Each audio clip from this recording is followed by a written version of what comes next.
It's the cry of generation. It's a stirring in our soul. It's dreams still in focus. It's hope still whole. For children that are and those who will be, our destiny is justice for once, for all, forever. Let it be. No more delays, denials can ignore our voices, nor suppress our choices. We come for all that God has gave, unashamed descendants of the indigenous immigrants and the once enslaved.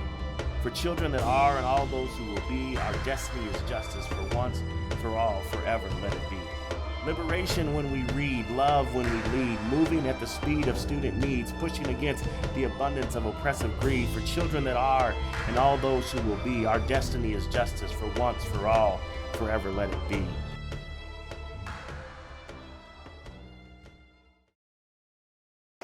All right, we're here at the Justice Cast again. My guest, I'm honored to have Dr. Patricia from Denver Public Schools. She is one of us, grew up in this. I wanted to introduce herself, and then we'll just get to our dialogue. But tell me and tell everybody else a little bit about you and your journey to this place where you are. A very exciting place. We're going to get into that. But your journey from here to there as we get going. Cool. Yes. So my life started in El Paso, Texas, a very bilingual city. We moved to Denver when I was 5 years old. I was a simultaneous bilingual, so I grew up speaking Spanish and English equally. I could not tell you which language I learned first because I just spoke both of them all the time at the same time. I started in kindergarten here. I've been to a lot of schools in DPS. My family moved around a lot, quite a bit when we first arrived. They finally bought a house in the Harvey Park area, okay. And so I ended up finishing elementary at Forest Elementary, and then I went to Kunzmiller, and I went to Lincoln. I was also a student sweeper at Kunzmiller when I was in high school. So I would go in the mornings and dust classrooms. I'd go to Lincoln, do my thing, run cross country or track after school, and then come back to Kunzmiller and sweep and throw out the trash from all the classrooms. Talk about that a little bit. I mean, what was your educational experience like? So we're going to talk about the Black Excellence Report, the La Raza Report, the new role that you have around Latin student excellence in DPS. But talk to me about your learning experience in Denver Public Schools. What was it like? So when I first started, I was super shy. It was a big move to come from El Paso where all my family was. Yeah. We lived with my grandmother. I went to Valverde. We had to cross Alameda. I remember that was a scary crossing back then. When you're little, my mom would walk me to school every day. I finished out kindergarten there, and I don't remember a whole lot about it. I don't remember feeling welcome, but I also don't remember feeling unwelcome. Okay. From there, I went to NAP.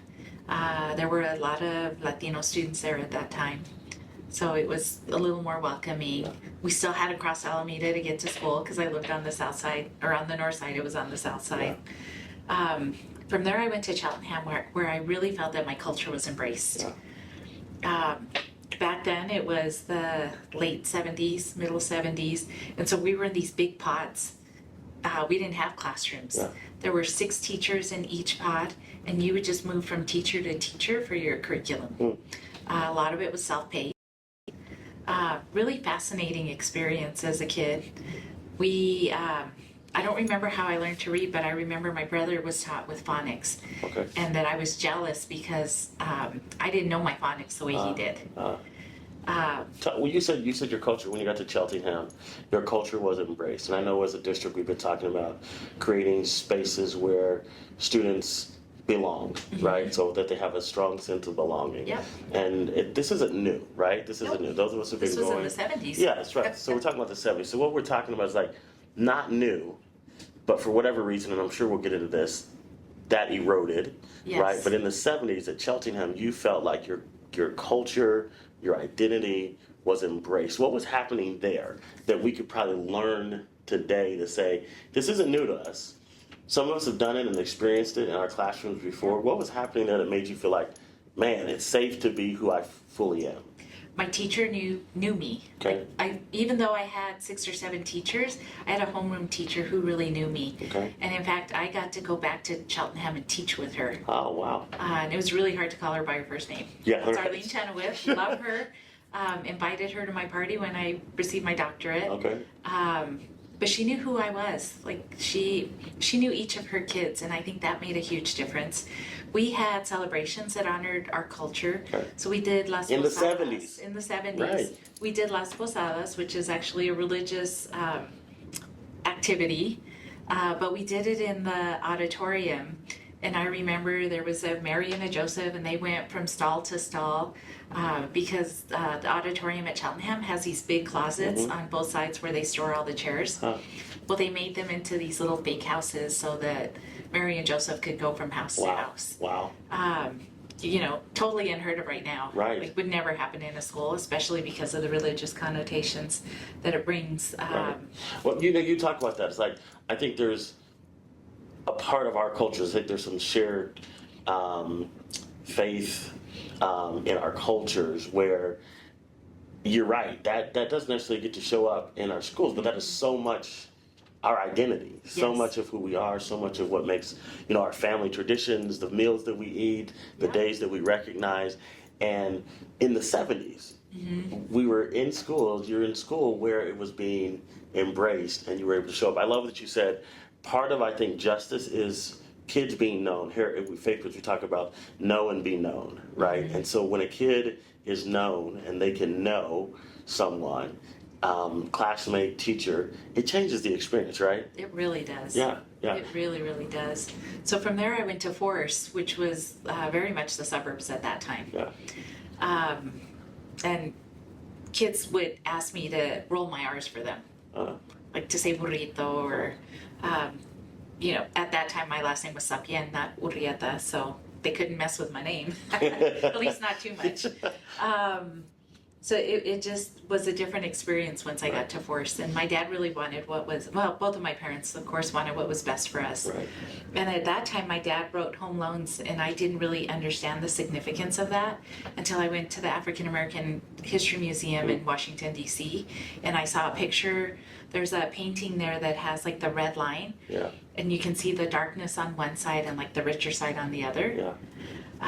And he used to tell me, I write home loans for people who don't necessarily qualify. Right. And we get them into homes. Right. And again, I was a kid. I was like, oh, that's cool. We have Right. a home. That's awesome. Right. But when I got to that museum, I was like, holy moly, my dad did this? Right. Like, he really had an impact in that way. Right. Where my mom was like the quiet strength at home, the deep faith in God, the making sure we completed all our sacraments. Right. And we had a priest growing up who very much taught me the meaning of servant leadership in the way that he treated his congregants. We lost my brother very early on. He was 22. He stepped on a landmine. As many of our people of color who enter the military end up doing things that other people necessarily wouldn't. Right. And you were young when that happened too. How I old was were you? 24 and he was 22. Yeah. And when the priest buried my brother, like, he cried during the whole thing. And the priests that we have now aren't necessarily like that. But my further experience with him happened when I was at Lake as an assistant principal. Yeah. And we lost 2 of our kids there to medical reasons. And he buried those children much in the same way that he buried my brother, as if he knew them deeply. And he had only just met the families. Wow. And did you talk about that model of servant leadership? It goes back to even like the teacher who knew you. There's this common theme that in places where we belong, we're known, we're loved, we're appreciated, that there's this embrace of our humanity, right? Yes. Our us being deserving of being treated with love and kindness and all the different things that come with that. And I think that kind of segues into like the La Raza report and the Bailey report. I know you've had, you know both of them pretty well because I think you've been around, like I said, a while, and you've had a chance to read Dr. Bailey's work, and then with the recent this year release of the La Raza report. What is going on in our schools now where we would probably sit here like we do with some of our students, and they would tell me that they don't feel a sense of belonging. They don't feel cared for, supported. They can't name one caring adult in the building. And if we look at the La Raza report, we look at the Bailey report, some of those things are being said. Dr. Bailey started her kind of thing in 1995, then she comes up back with the thing in 2016. saying the same thing about the Black African American experience in DPS. La Raza comes out a little more extensive, I would say, report than the Bailey report, but similar themes. Yes. What's going on? So I had the great honor of actually working with Dr. Bailey as she was finishing up the report. I was at the tail end of my time with the Culture, Equity, and Leadership team. Such an amazing woman. Yeah. Just so encouraging. She helped me finish my doctorate. I just needed that extra encouragement. Yeah. And the things that she found did not surprise anybody. So we get this team of 7 researchers who do this very comprehensive report of the Denver public schools and our Latina population. And they also find things that don't really surprise anybody. Right. But the important part about both of those things is that they're now recorded and being responded to. Yes. So I'm not sure what happened between the 70s and the 2000s. I think the biggest thing that probably has impacted us were things like No Child Left Behind, where it became very test-driven. Yeah. I mean, the test-driven thing, and then in '95, so you grew up through busing too, I think. How do you think that also impacted it? Because I think there was a point when busing stopped in 1995, and people our schools became segregated again, right? And you saw this kind of white flight that happened, and then you saw the concentration of black and brown students in certain areas of the city, right? And I think the thing that the report La Raza says, and the report that the Black Excellence report from Dr. Bailey, they both say the same thing, is that all of a sudden people weren't caring as much for those places where black and brown kids were concentrated. And the painful reality became like, if there weren't white kids present, it was a different world. It was a different instructional world. Would you say? I mean, both reports say that, but it's still the case, right? I think it is in some instances. Yeah. So one of the great things I've gotten to do this past year is to just dig up data on our schools. And I don't just mean like numerical data. Like we went out, we spoke to principals, we observed classrooms. There are many more great things happening than what is reflected in our test scores, even though they are increasing. Right. But we have people who really truly care, and sometimes it's leadership. Like it can be so many. Well, there's so many factors. I mean, you talk about the priest that was supportive of your family. There's so many other circles of impact, we call them at Faithbridge, but circles of care, right? That in our experiences, we could probably say, you said my dad was he's a social justice warrior. My mom was the quiet strength of our family. We had a priest who did this. I had a teacher. So you look at all of those circles of support, you had them, right? And I think what we often find out that the injustice that is really happening in a society is our kids don't always have all of the village that is necessary. Sometimes it's just the school. And as much as we used to think that as school leaders, former school leaders, is like, we couldn't do it all. We tried, right? Yes, we did. we tried and we wore ourselves into the ground, but the reality is we could not ensure justice for kids by ourselves, right? And I think that's how we end up being a segregated city. Yeah. Because we start to look for folks who are like us. Yeah. And as much as we try to desegregate and integrate, in the end, we go back to what's most comfortable. Right. So it's our job in the schools to make sure that every school is an excellent school for our students. Right. I'm gonna look at the Colorado Children's Campaign just put out their annual kids count report, and great report. If you haven't seen it yet, I'll give you a copy when you I would leave. appreciate that. Yeah. But the kids count report, and it talks about kids all across Colorado, right? And there's some bright spots, and there's some spots where like, what are we doing, right? In Denver, when they look at and again, you and I both know it's not just about test scores, right? But test scores is a piece that they evaluate, right? In Denver, it says that in 2024, 59.3% of kids were not proficient on the English language arts. In math, 68.8% were not proficient on math. Now, you and I both know that those numbers are overall, and those numbers are probably worse when it comes to brown and black students, right? When you disaggregate that data. While it is not just about test scores, it is about proficiency, right? It is about our kids being able to read, write, do arithmetic, be able to critically think, all the things that we know as educators that they should be able to do. What are the injustices that are continuing to perpetuate mediocrity in certain communities? Like I'm in Northeast Denver. I don't know if you're still in Southwest. You're still in Southwest Denver. I'm still in Southwest. Right. So between our two communities, Southwest Denver and Northeast Denver, we have felt the pain of all of these education reforms, transformations, turnarounds, whatever they want to label them. But our communities are still struggling. Our communities are still suffering. Our kids are still suffering. How are we moving in a just way based on what the La Raza report is telling us? One of the ways is that both the Black Student Success team and the Latinx Student Success team have been created within the last 2 years. Yeah. Let me ask you this. Why did it take that long? Right? Dr. Bailey started talking about this in 1995. She did. She brought it up again in 2016. I'm grateful, right? 10 years, almost 10 years now, from that report, we now have these two teams, right? I don't think the district gets enough, it's not about credit, but I don't think recognition of the fact that, to your point, what you said earlier, things are being responded to in different ways. Should have been responded to earlier? Yeah, we're not going to argue that, right? Yeah. Kids being failed should be immediately responded to. Yes. But the reality is they're being responded to now. So what are they doing? I think in the past, the way they were responded to was through remediation because we did what we thought was best at that time. Right. What they're understanding now is that you can't have academics without culture. Yes. And that's where the response has changed. And so the BSS team is focusing on 5 schools. We're focusing on 9 schools. My team's a little bit bigger. We serve more of the population at DPS. And yet we're still only focusing on 9 schools. Right. Because what we want to do is try out some new strategies, ensure they work before we take it to the district and say, this works better, we need to shift this way. Right. Now, let me ask you this too.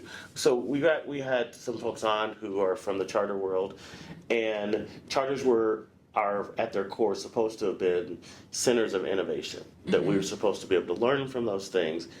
We are learning some successes from our charter schools when it comes to brown and black student success, right? They definitely have gaps in our charter schools too. Yep. But they are some things that have been successful with. For example, in Montbello, Green Valley Ranch, DSST came in and they have been able to get more black students on college track than we've seen in the last maybe 10, 15 years, right? So there's something that they were doing that is right. My question is, how is their integration of what we're doing as a traditional district with our charter partners, and is there shared learning opportunities for us to say, hey, these communities are really tired of being experimented on, and we do know some answers now. Why can't we just get in a room together and say, this works, that doesn't, let's do the thing that works? Honestly, I don't have an answer to that. Okay, I was hoping you did, because I was looking for somebody with a magic wand to get this. The charters did reach out to me, I don't remember the name of the person, to see if I would meet with the principals, and I said, of course I will. Yeah. The more we can share, the better. Yes. But I want folks to hear that, because I know that's your disposition. The more that we can share, the better. The more that we can come together, because ultimately, as this thing says, there's 90,471 students at the time of this report in Denver Public Schools, and all of those kids, no matter what school they go to, charter, traditional, innovation, magnet, those are all Denver Public Schools kids. Yep. And they all deserve the best. Yes, and they all deserve the best. They deserve a Cheltenham experience, right? They deserve to be able to say, my culture is acknowledged here. I feel supported culturally. I therefore feel like I can thrive academically. I feel like I belong. I feel safe. I know a teacher who cares about me. That should be the norm that we're hearing from every child. So the schools I walk into, I do feel like that's the norm. That's great. The schools that we are working with all have bright spots in different areas because they're going to collaborate and learn from each other. I think we have what we need within the district. We just need to understand what is working well so that we can continue that and stop doing what isn't serving us. Most definitely. I mean, stop doing the stuff that doesn't work, right? Yep. Insanity is what? Repeating the same thing over and over and expecting a different result. And a lot of times that's what we're doing, right? And I get frustrated because I see also in this data, it says that we are at an 80% on-time graduation rate, right? And I think that's a number that people can celebrate, but as one who led in secondary schools, I also know that a lot of times that diploma does not mean that kid is ready. right? We have remediation rates. We have those kids who have to take remedial courses in community college of Denver or somewhere else. And that remediation rate is not being talked about. It used to be talked about a lot when I was leading schools, and we were held accountable to the fact like, hey, these kids might be on time graduating in 4 years. But then they go to college and need some remediation. Right. And so I think that to me is the disservice to brown and black students right now, is that we are giving them false hope. I've seen so many. I mean, you look at the persistence rate of brown and black students who leave our district and go to college, and then because of that initial experience of like, what? Right? They don't persist, right? And so I think there's more to the story that I think families need to understand, and I think we need to be able to say, hey, justice is not a kid just walking across the stage with a diploma, maybe the seal of biliteracy, and all those things are great, right? We need that. But I need to understand that if my kid has a diploma, a seal of biliteracy, a seal of climate action, and all the different seals that we got now, that actually means my son or my daughter is ready for whatever's next, right? I've got a sixth grader still, right? I've got some older ones that have gone on, but I've got a sixth grader now.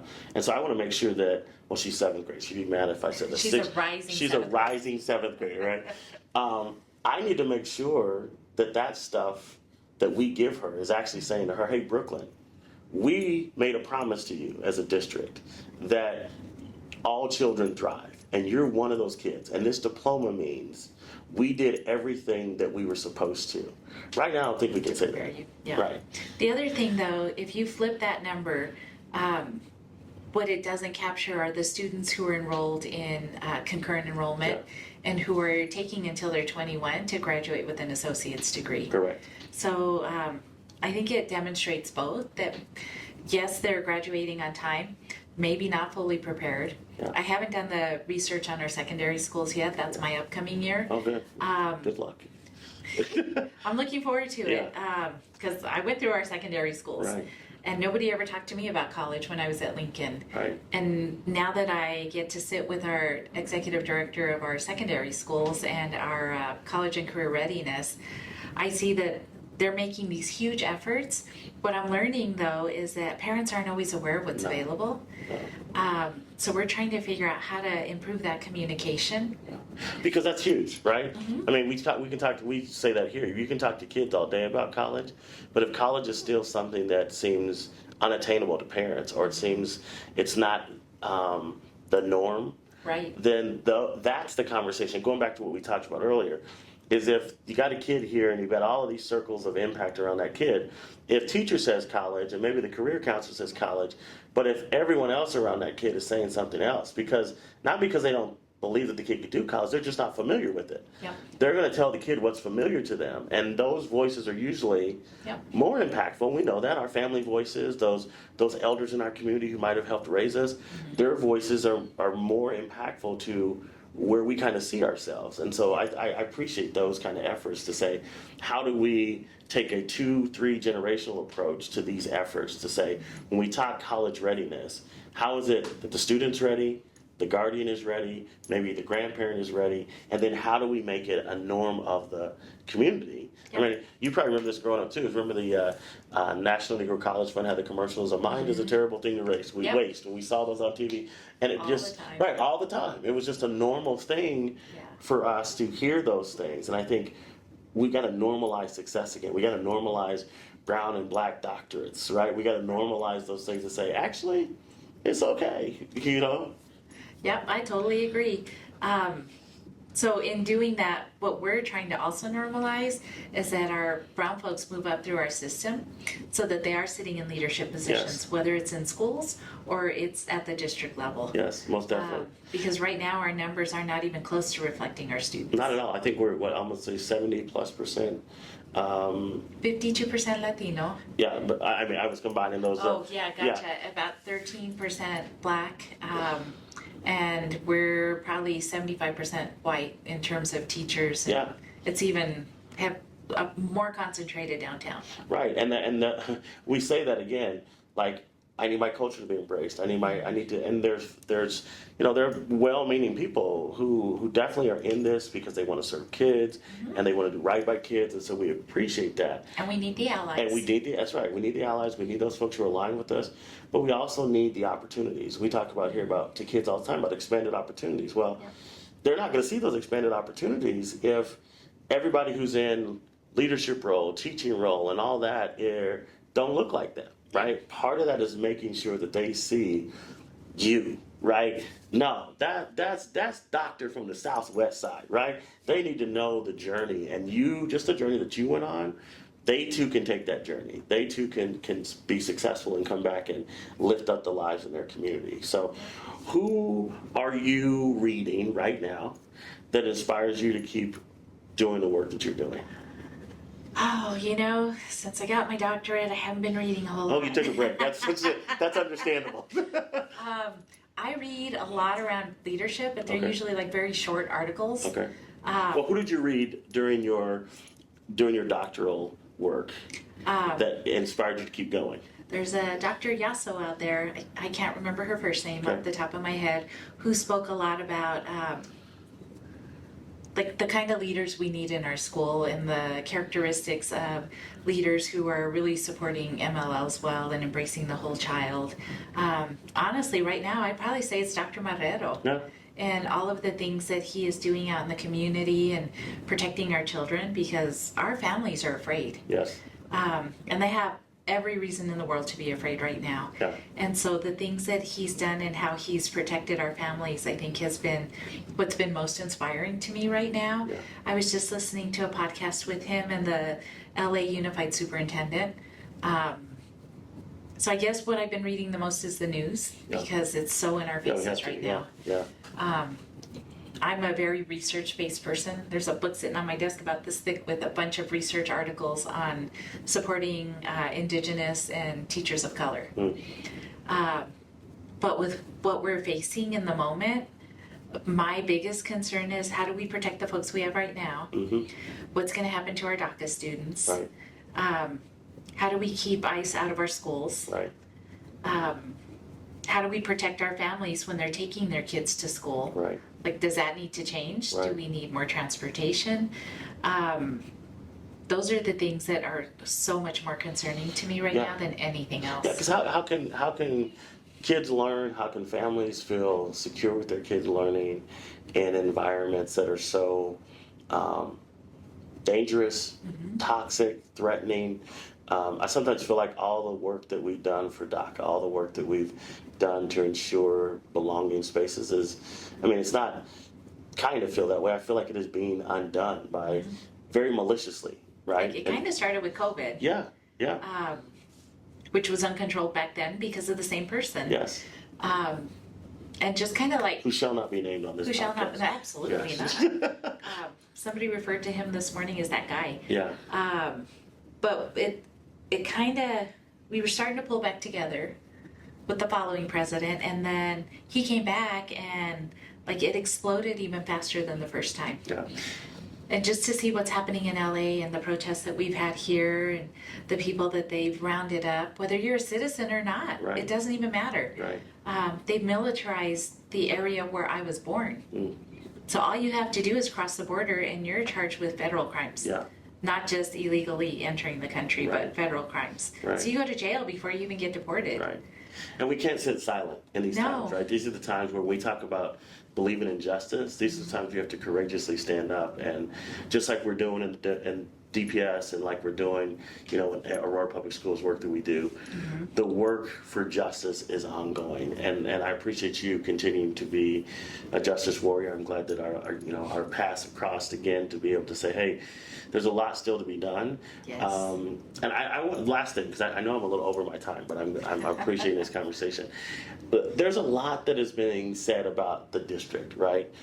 And the culture of the district, and things are toxic, and and there's no perfect district. Let's just be said. There's no perfect district.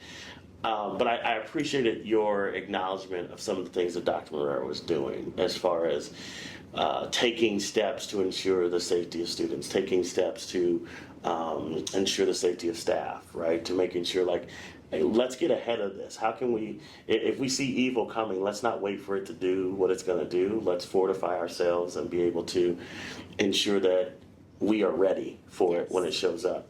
I really appreciate that, you saying that, because I think sometimes our community does not get to hear that narrative, that there are those of us who are on the inside. There are parents, there are educators who are working to say, look, we are combating these things, and we're at the table thinking those things out. So thank you for sharing that. And we all do it in our own way. Yeah. He's more vocal. Yeah. I'm more quiet. Yeah. Like when I do things, I'm not necessarily loud about them, but I'm going to get them done. Right. And I'm going to protect families and kids. And I was able to do that at 2 schools. I feel a little guilty that I'm not in a school right Yeah. now. But he is out there in front of people, suing the government, doing whatever it takes. Yeah. And I can't appreciate that enough that he's doing that for us. Well, let's stay connected as we are. Let's keep pushing for justice. And 10 years from now, we'll both be celebrating a district that is graduating kids who are ready for college, ready for a career. Absolutely. And justice will be our norm. Thank you. Yeah, thank you for being here. Pleasure. All right.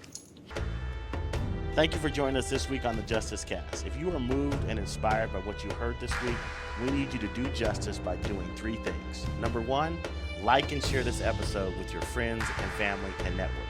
Number 2, sign and share the Do Justice Pledge. And 3, join us for an upcoming Do Justice action. You can find those listed on our website at www.faithbridgeco.org. That's www.faithbridgeco.org. Remember, the world we believe for is possible. Do justice.